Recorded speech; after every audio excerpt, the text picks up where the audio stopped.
And late this afternoon, Democratic Congresswoman Yadira Caraveo conceded the race for Colorado's 8th congressional district to her Republican challenger, Gabe Evans.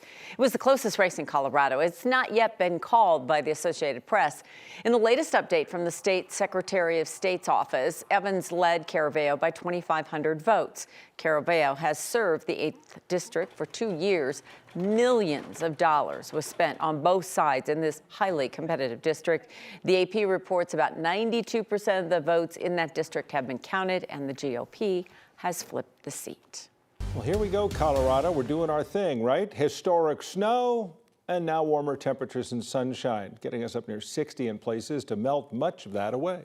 Yeah, now it's just like kind of puddles in many places, Kathy. Just a lot of water, a lot of splashback, and It's really warm.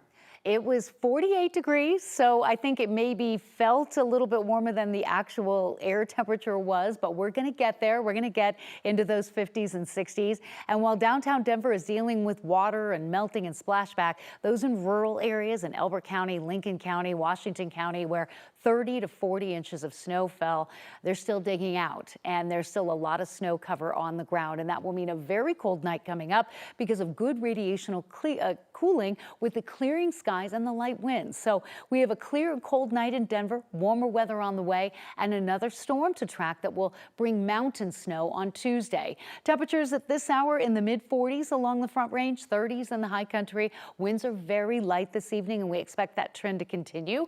This is our storm system moving through Chicago and Cincinnati. Off to the west comes the next weather maker. It will be a wind event for Denver, a light snow event for the mountains, and additional light snow with these resorts that are trying to get those resorts going, keep those snow guns going. That's just going to be wonderful news. I want to go back to the snow forecast and futurecast and kind of show you how over the next 12 to 24 hours, not a lot happening other than just a few high clouds, but snow will start to move into the high country by Monday night into Tuesday morning. Denver, however, will stay dry. Temperatures in the 40s now will drop into the 30s during the overnight time period, and we'll talk about when we'll see those 50s and 60s. I'll have the timing and impact of our next weather change, and that's coming up. Roads are still feeling the impact of last week's snowstorm. Crashes closed both I-70 and I-25 this morning. One of those deadly. Colorado State Patrol says the first crash happened on I-70 near Strasburg. CSP says someone died in that crash. They didn't release any more information. Another crash was reported on I-25 near Castle Pines. CSP says the crash involved 3 overturned semi-trucks and a car. No injuries have been reported. Thousands of people will soon be getting checks in the mail, all because their cars were wrongfully towed. Those checks, all part of a $1 million settlement with the Colorado Attorney General's office. And 9 News reporter Janelle Finch is here with more on that. Janelle? I spoke to a public policy expert who says thousands of hardships associated with illegal towing could have been avoided. The Colorado Attorney General's office found that thousands had been wrongfully towed by Wyatt's Towing since 2019.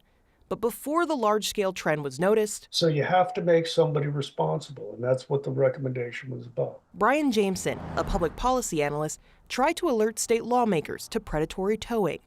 In 2018, he looked into the Public Utility Commission's transportation sector. We look at the laws, and we look at the way things actually operate in government. Does that match? And if it does match, is it still relevant? Does it still protect consumers and the public? He says that more than 1,000 unwanted towing complaints were made to the PUC over 3 years. Wyatt's was one of the biggest offenders. And I'm not saying that it would have stopped Wyatt from being a bad actor. I'm not even close. But there would have been more people responsible, so there would have been more checks in the system. The 2019 legislature didn't approve the recommendation. In my more than 20 years of public policy work in the state of Colorado, it's one of the losses that really hurt, because it was all about the consumers. Jameson believes the rejection played a part in the number of victims needing reimbursement and justice today. The people that are living paycheck to paycheck that can't afford to pay a tow. No. That they shouldn't, that it was totally unjustified. I mean, that's just crazy stuff. It's literally robbery. The Attorney General's office says eligible consumers should start receiving checks in the mail over the next few days. Some people may receive 2 checks, with the second to arrive in January. Janelle Finch, 9 News. Well, they've been waiting a while. Be kind of like found money. Be Right. Nice. All right, Janelle, thanks.